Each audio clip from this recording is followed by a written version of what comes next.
Today on The State of Us, what is in the climate tax and healthcare bill?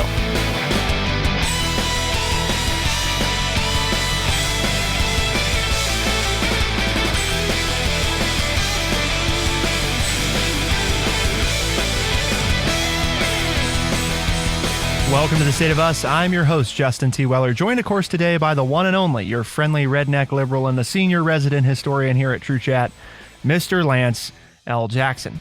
Today, we're going to talk about the new climate tax and healthcare bill, which is officially the Inflation Reduction Act. Today on The State of Us, what is in the climate tax and healthcare bill?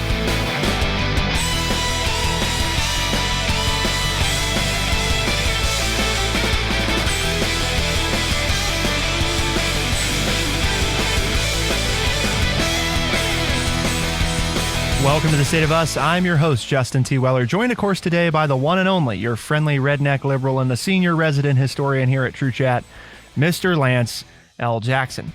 Today, we're going to talk about the new climate tax and healthcare bill, which is officially the Inflation Reduction Act, and discuss what is actually in it and how will this new climate bill actually make a difference to the climate. So there's a lot to break down, get you the information, and share with you what Lance and I think about it. But before we fully dive in, we'll also share some history. Do we have a word of the day, Lance? We do. The word of the day is nefarious. 4 syllables. N-E-F-A-R-I-O-U-S. It is an adjective. It means very wicked, villainous, iniquitous. So are these changes nefarious? Are the Democrats out to get us, as the Republicans say? Or are they a good move in the right direction, which everybody admits it's not far enough, but it's the biggest, most effective change that's been made in the last 50 years. So over 10 years, it would invest nearly $400 billion in tax credits aimed at steering consumers to electric vehicles and prodding electric utilities toward renewable energy sources like wind or solar power. There are a total, Lance, of 4 major points that we're going to talk about. And the first and foremost one is it is the largest single American investment to slow global warming. Energy experts have said, according to this New York Times article, that the measure would help the United States to cut greenhouse gas emissions about 40% below 2005 levels by the end of this decade. That puts the Biden administration in striking distance of meeting its goal of cutting emissions roughly in half by 2030. Far more will be needed to help keep the planet from warming to dangerously high global temperatures, scientists say, but Democrats consider it a momentous first step after decades of inaction. Well, I think the biggest point here, when the Republicans start to complain about this portion of the bill, is that Democrats agreed to a number of fossil fuel and drilling provisions as concessions to Democratic Senator Joe Manchin of West Virginia, a holdout from a conservative state that is heavily dependent on coal and gas. So, yes, it is America's biggest single investment to slow global warming, but to get it passed, the Democrats had to give in to Democratic Senator Joe Manchin. So the Republicans should be saying, well, we get to help climate change and global warming and keep the gas and fossil fuel, coal, gas and coal, the fossil fuel industry happy. We're keeping Joe Manchin in West Virginia happy. Then what's wrong with this from a climate change perspective? That's what I don't understand if the Republicans are going to complain about this aspect, because Joe Manchin has held up a lot of the legislation that the Biden administration has wanted in the last 18 months because it wasn't good for his state. And with the 50-50 vote in the Senate, he and Kristen Sinema of Arizona have been major players in getting this passed. So to me, the Republicans' complaints kind of fall on deaf ears here when it comes to global warming, because the Democrats had to please Manchin from West Virginia, a coal-producing state, in order to get their vote. So I think it's a win-win here when it comes to this point. Well, the other thing I think that's worth mentioning too, just, when you said it's not good for Joe Manchin's state. I think it's so important. And I know what you're saying, Lance, because I understand that that's, his argument, but climate change is something, right, that is going to affect all people, not just some people. So the notion that it's good or bad for any one state, yeah, maybe in the short term for a state that's heavily coal and gas producing, Joe Manchin's right. It's not great for his state. At the end of the day, though, I just read an article the other day, Lance, that the private electric car industry just in the last few years has invested over $100 billion into the production of electric vehicles. You say, well, what does that have to do with climate change? The point is the transition to these technologies is happening. The industry is going to go that way. The industry is going to move away from these things. It may happen, in a couple years, it may happen in 20 years, it may happen in 40 years, but it's going to happen. So if you are a state that's heavily dependent on those things like this behoove you to provide the incentives to help you transition to what's next, because what's next is going to happen whether or not you're going to embrace it. Oh, I agree. I agree wholeheartedly with you. But the point being, if these concessions weren't made, then Senator Manchin wouldn't have voted for this bill and nothing wouldn't be done. You say, well, what's being done? Well, it's tax credits that include $30 billion to speed up the production of solar panels, wind turbines, batteries, and critical minerals processing, $10 billion to build facilities to manufacture things like electric vehicles and solar plants, and $500 million through the Defense Production Act for heat pumps and critical mineral processing. That's what it's going to do. It's going to accomplish more than anything we've ever done. And if the Democrats didn't make those concessions to Manchin, none of that would be done.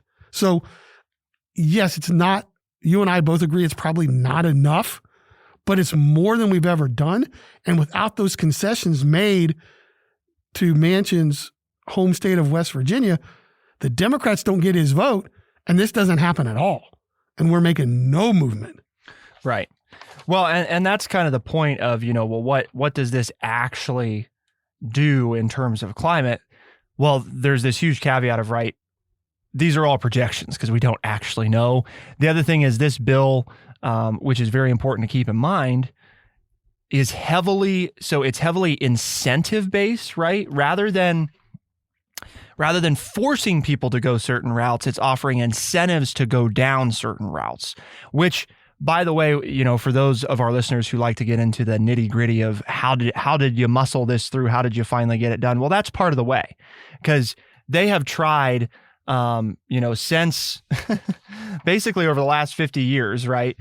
For over 5 decades, we've been trying to do something on climate change. You might say, for 5 decades? Are you sure? Because I don't remember. Well, guys, this started back in Richard Nixon's administration. Okay.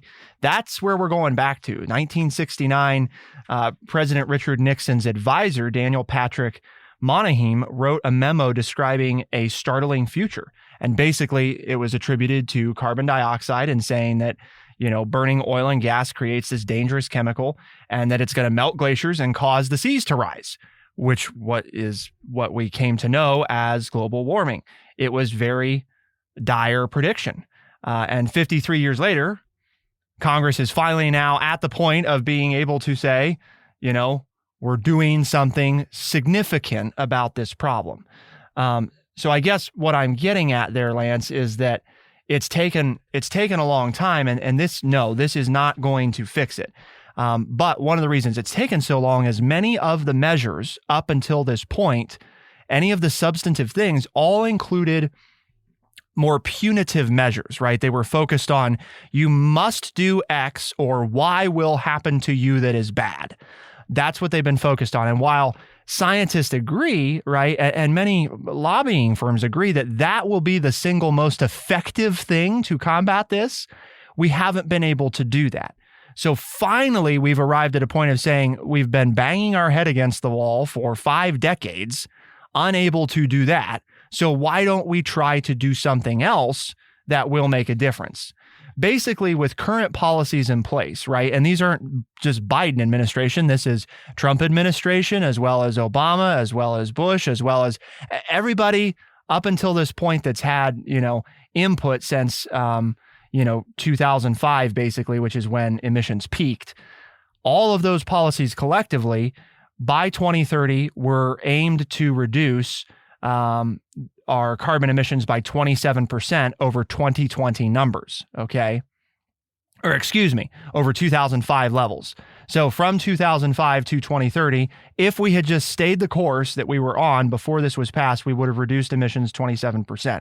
The new climate bill, based on the same estimates by the Princeton Repeat Project, while it falls short of the goal to cut emissions by 50%, it is projected to arrive at 42% of reducing emissions from 2005 levels. So it gets us, over two thirds of the way to that goal.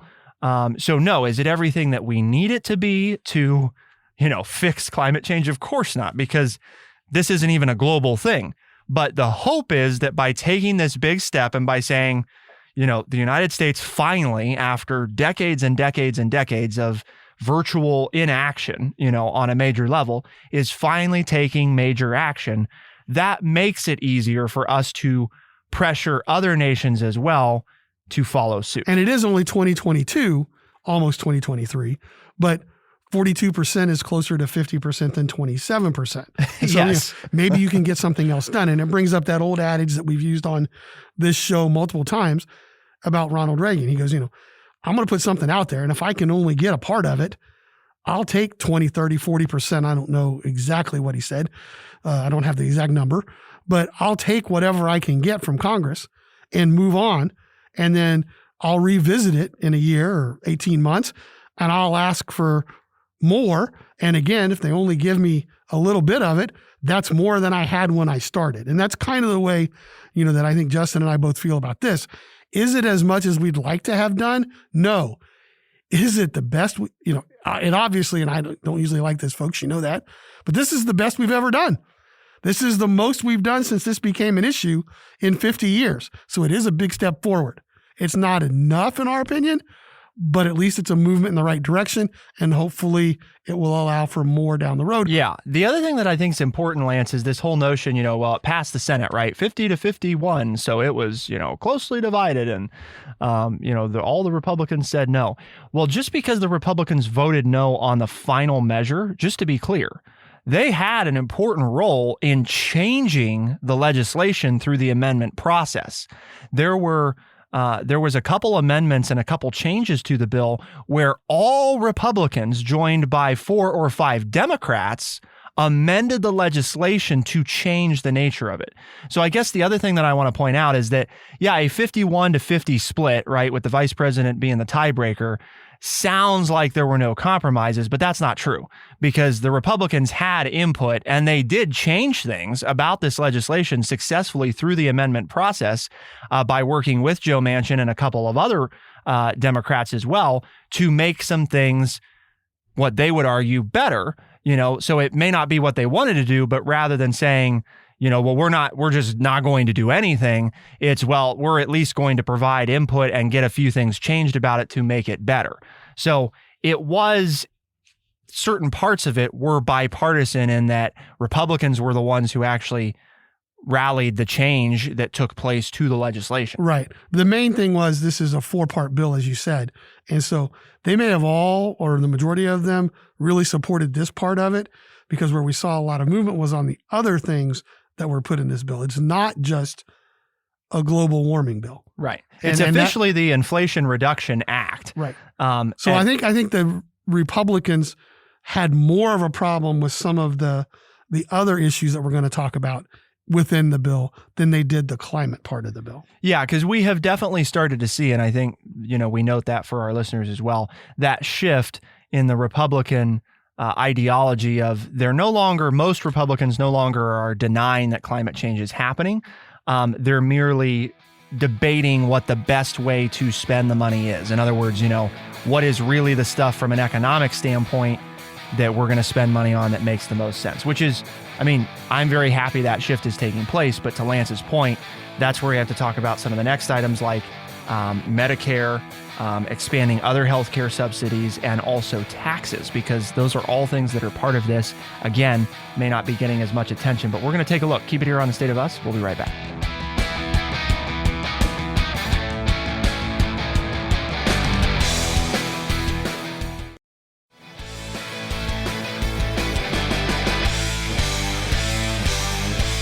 I'm really happy about the climate thing, Lance. I mean, I'm so glad that we've finally done something really substantial there. While again, not enough, we're doing something. We're finally putting in, what is a legitimate, real, unprecedented action for climate. But if that's the number one thing that I am the most pleased about, I think this next thing has got to be something that it just feels like you and I have been talking about for, I don't know, a decade, and it's just one of those things that to me has always seemed so stupid, so dumb that this isn't the way that it is. And finally, I mean, you've had, by the way, just for the record, you have had Republican and Democratic administrations that have talked about doing this, and it's finally going to happen. For the first time, Medicare is going to be allowed to negotiate with drug makers on the price of prescription medicines. A proposal that is projected to save the federal government billions of dollars. It's only going to apply to 10 drugs initially, beginning in 2026, but then it's going to be expanded to include more drugs in the following years. And it is the largest expansion of federal health policy since the passage of the ACA, the Affordable Care Act, better known as Obamacare. And the package also will cap out-of-pocket costs that seniors pay annually for prescription drugs at $2,000. And it's going to ensure that seniors have free access to vaccines. But this is the part where I don't want to put words in their mouth, but many Republicans have said this is a nefarious part of this bill. And that is because they say, well, what's evil about that? We're going to negotiate and get better prices?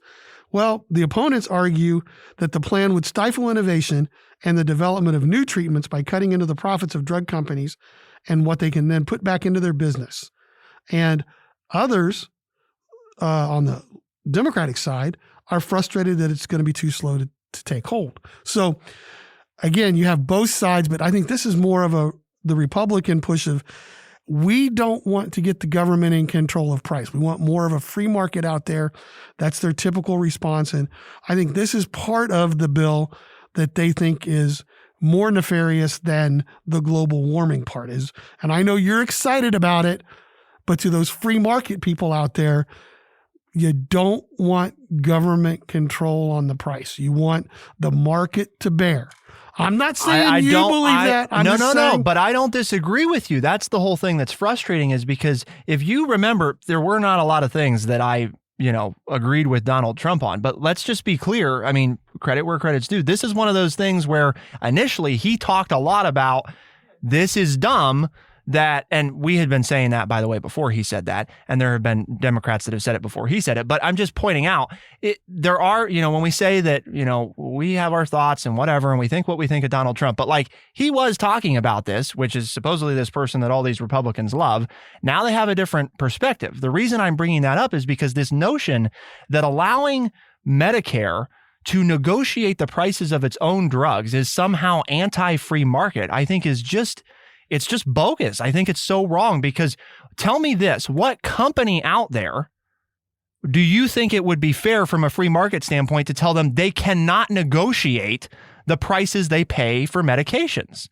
We let private companies do that. Well, Walmart does it all the time. Right. The only products uses their weight. Right. The only products Walmart carries are the ones who agree to be sold at the price that Walmart's willing to pay. Right. If you want more than Walmart's willing to pay, they'll say, we don't need your product. We'll carry another brand of peanut butter. That's why when you go to Walmart, you don't have a lot of choices. Right. Because Walmart if you want to be on our shelf, we're only going to pay X. This is what we're paying. That's what Walmart does, to your point. And I don't disagree with you. I'm just saying that's what the Republicans who are arguing. And to your point, it's kind of a bogus argument. I think it's an anti-Republican argument. That's what I'm saying. I think of when you and I have talked about this before, I've always looked at it as a free market thing. I've thought it's stupid government regulation to prevent a government agency from getting better prices? Don't we all want our taxpayers to go dollar for dollar to the most effective things possible? And if we do, which I don't know why we wouldn't want that, I think we all want that, hopefully, then why would we not want Medicare, which is by far and away the single largest, acquiring entity of medication, to have the ability to negotiate for prices? It doesn't mean they're going to gouge, these companies, which by the way are making billions and billions of dollars, right? It doesn't mean they're going to get gouged. It does mean that they're going to say, look, there are multiple companies we can go to. You guys are going to have to compete for our business. And if you don't want to do that, then we'll go to the people that do want to compete. And to me, as we have talked about so many times with workers and other things, isn't that the whole American thing anyway, is the competition? And if your company can't play ball for what we're willing to pay, then that's okay. But then we're not going to buy it. It's not the government's job to prop you up. The reason Republicans are arguing this is because their lobbyists are paid good money to tell them that, we don't want this because we don't want our shareholders to take a hit on the drug side because the government suddenly can get better prices for its patients. But if what we're interested in doing is providing good quality health care to the people of the United States of America at the best price possible for taxpayer dollars, right, then this is what you do. You can't have it both ways. So if what you want is to line the pockets of the people at the highest levels of the drug companies, then you don't let Medicare negotiate. If you want competition, you want free market, and you want great health care or better health care and better access to affordable drugs for the American people, then you let Medicare negotiate drug prices. Okay, so what other healthcare issues were brought up in this bill? That's the big one. But here's an example, just throwing it in there, Lance, because I think it's important that we mention it, right, is Republicans did successfully challenge the inclusion of a $35 price cap on insulin for patients on private insurance. And they were successful in amending it to remove that. A separate proposal, though, that caps the price of insulin at $35 per month for Medicare patients remained intact. So the reason I'm bringing that up is not that I think that's good. I'm bringing it up that when it's said that they didn't have influence or say. It's an example of your earlier point, right, that Republicans did have a say-so in the final draft of this bill. Now, this one, Lance, you may have to do a little breaking down here, because I tell you, it was a little difficult, this one, for me to follow, but expanded healthcare subsidies are going to be extended. So the way that I read this for folks, right, is that part of the $1.9 trillion pandemic aid law that Democrats muscled through last year, in that law, Congress agreed to broaden subsidies that were available under the Affordable Care Act. Basically, what that did is it lowered the premiums that people going through the marketplace were paying by essentially the government subsidizing those plans, right? In other words, taking money and paying the insurance company to lower the costs of those plans. The package as it stands is going to extend those subsidies, which are currently set to expire at the end of this year. It will extend them for an additional 3 years. So Democrats arguably did this because they were concerned about a backlash in the in the forthcoming midterm elections if suddenly everybody's cost of insurance skyrockets. Well, you lowered the cost of insurance for people who are getting insurance under the Affordable Care Act. Right. And then if it goes back up right when people are about to vote and you're in charge, again, not to say that it's not a good thing to do, but let's just be clear about Democrats probably didn't just do it out of the kindness of their heart. They're conscious about, we're going to extend it for a few more years because we need to get past the midterms and the next presidential election. But this is what I don't understand. The Republicans are saying this is going to be an inflationary bill, or an inflationary law. If you're holding prices, okay, Nixon did this back in the 70s, right, when we were in a period of what was known as, and you're starting to see this word again, stagflation. Nixon had a price freeze, right? He froze prices because it's like, okay, you don't want inflation to run rampant? We just freeze prices. Well, basically, that's what this does. And remember, Nixon was a Republican, so that was his best plan to stop the rising prices in 1970. is, okay, we're just going to put a price freeze on everything. And basically my understanding of this, and, I'm not a lawyer and I'm not in Congress, but that's pretty much what this does. It just says, okay, we passed this and said it was going to be in until the 2022, but people are struggling right now to make ends meet because of inflation. So what we're going to do is we're not adding any new subsidies. Nobody new is going to benefit here. We're just going to continue what we started during the pandemic. We're going to continue it, not forever. It wasn't put in place forever, but for another 3 years, which, if you're listening to most economists, they say in the next 18 months to 3 years, we should be through this hard economic time and be going back and moving upwards and going back to where we were before. That, yeah, it's going to be tough for the next 6 to 18 months. The Democrats are saying 3 years with this as far as health care. But again, it's not adding anything new to my understanding, the way I read it. All it is doing is extending something that was started a couple of years ago. So that being said, I guess you could call it inflationary in that people are, going to pay less for something that it actually costs, which could cause prices in other areas to go up. But to me, that's a stretch. The one counter I'm sure that many people make is that, once you give people something, it's hard to take it away. So by extending this and getting people more used to it, it's unlikely to go away. The objection that I would have to this in regular times, and I'm not saying I object to it right now, is that it doesn't fix the underlying problem, right? The problem being what we've talked about for years, which is while the ACA was a first step toward making healthcare more affordable, there were many inherent problems with it that still exist today, which we know about, and nobody claimed, well, maybe some people did, that it was perfect when it came out. But I think much like this climate thing, it wasn't intended as for all times, forever, and always fixed. It was a let's make things better, which on the whole, I think that it did, but it still has a lot of things that need ironed out. This is a Band-Aid that the government is supplementing to make it more affordable so that people are hurting less in a time where things are tough. Well, the quick history, this was first proposed by FDR during the Great Depression, and then again by Harry Truman at the end, after World War II was over. So, and then you could say again by Lyndon Johnson in the 60s, and then by President Clinton in the 80s. So, 80s and 90s. So again, this is something that historically has been proposed over almost the last 100 years, and we got something in place. The government got something in place, to your point that it's not perfect. Neither side really likes this as the end-all be-all, but it's something that we have spent 75 years discussing about and throwing around that had never been put in before. What about the cost? Is anybody curious about that? I mean, you know that Lance and I on this show are big on trying to move things in a direction, right, that are stabilizing for the budget. We don't like to pass things that are unfunded or aren't offset somehow. So what will this bill do? Is it going to cost more than it spends? Is it going to save more than it spends? Let's find out. Keep it here on The State of Us. We'll be right back.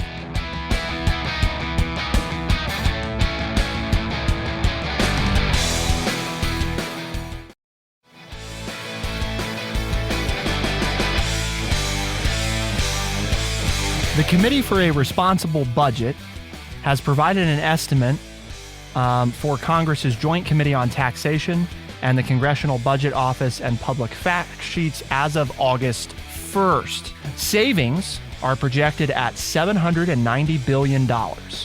Okay. Spending projected at $485 billion.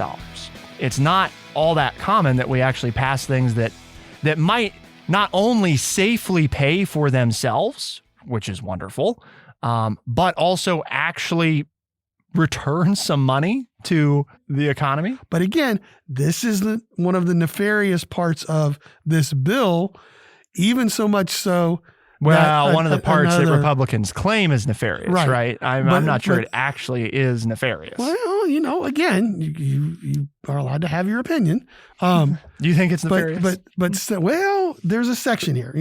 Senator Kyrsten Sinema, a Democrat, all right, resisted her party's push to increase tax rates on the wealthiest corporations and individuals.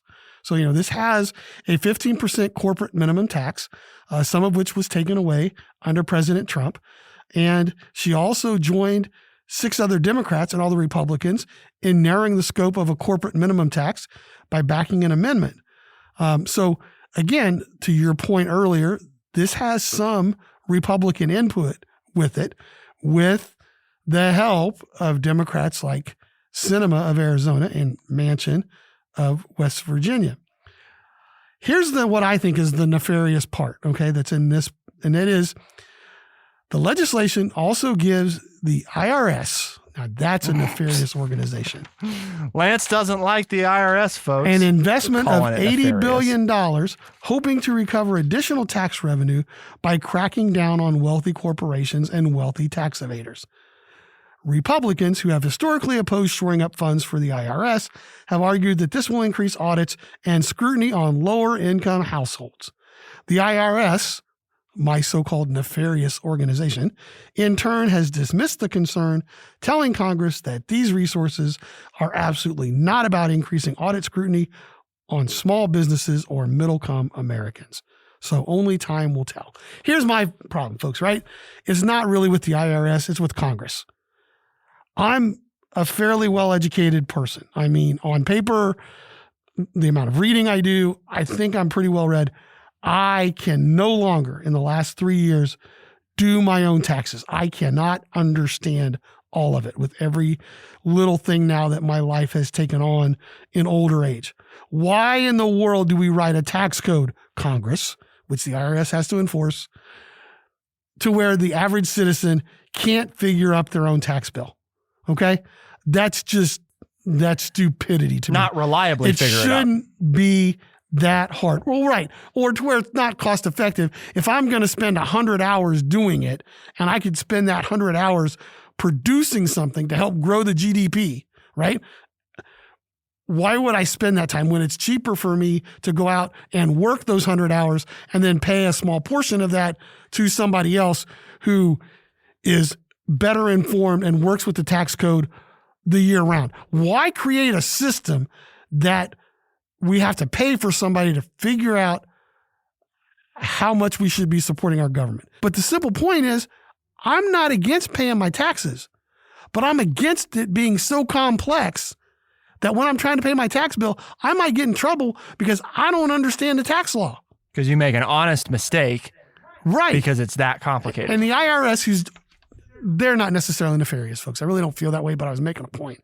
They're just enforcing the law that Congress makes. And so who's nefarious here is Congress. Because why are we making it so complex that the average citizen like you and me can't just sit down and within 5 minutes pay our tax bill? And you say, well, how can we do that?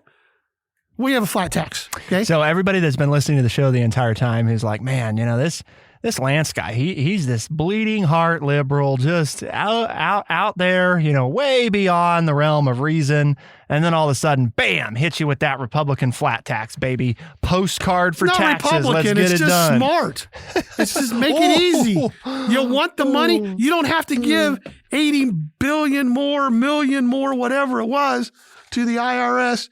80 billion. You don't have to give 80 billion to the IRS if all I have to do is say, oh, I got the piece of paper that says I made $50,000 this year, 10%. I owe the government $5,000. Okay, simple, done. You don't have to waste 80 billion of my tax dollars on top of what you're already spending to enforce me to pay the tax. You could actually use my tax dollars to do something with it rather than using it to make sure that I'm following the rules that I can't understand anyway. That doesn't seem to me like Republican. That seems to be basic understanding of smart. Okay, I don't get whether it's Republican or Democrat. You're going to spend money to make sure I follow the rules. When all you have to do is make the rules simple, then you don't have to spend that money to make me follow the rules. If your rules weren't nefarious, then I might be able to follow them. There you and go. I'm not trying to be nefarious. I want to pay my bill. I'm trying to do things above board, but it's so freaking complicated that I can't figure it out. That's not Republican or Democrat. That's just smart. It's just smart. So anyway, folks, which makes it not Republican or Democrat, because neither one of them are really smart. No. I think that the long and short of it is, right? Write me in for governor, school board, president, whatever you're voting on in your area in November. Just write me in, even though I'm not a citizen in most of our listeners' states. But, we sum it up. I just make sense. As this, in my mind, right? I don't love everything that's in this. I think it's a good step. I'm glad that it took place, right? I think there's a few things that were kind of slid in there, that are, I'm sure, very politically motivated, which is no surprise. But the climate win, I think, is huge. The Medicare thing, I think, is tremendous. Those are things that it feels like we've been talking about on this show forever. And in many forms or fashion, Republicans and Democrats have tried to do some version of those things for as little as 50 years, and in some cases for 80 or 100 years, they've been trying to do this. So the fact that it got done is remarkable and should be commended as we are taking an important step forward. And I think in a democracy, there has to be some give and take to get something positive done.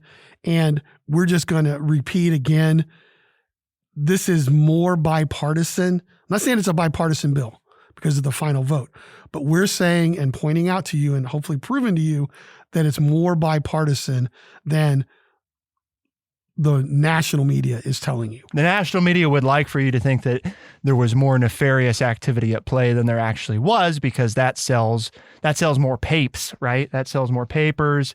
And really, who buys newspapers other than Lance and I? But it gets you to tune in, stay tuned in longer. It drives up their social media views and engagement if they can turn it into a big controversy. So despite the fact that this has all been fairly buried by, the FBI raid of Donald Trump's residence, because there's very little of anything to know there, but both the liberal and conservative media, for some reason, Lance, have decided that has to be the lead story, even though there's really nothing substantive one way or the other to talk about yet. That's what we're going to spend the news cycle talking about, by God. Even though this is a bill that was passed in the Senate, right, and is now going to the House with a slim Democratic margin, which means it's probably going to pass, and we might actually get a new law in place. You want to talk about what's nefarious? It's the mainstream media doing what they do, right, and hyper sensitizing to this. Is it a big deal that a former, president's personal residence has been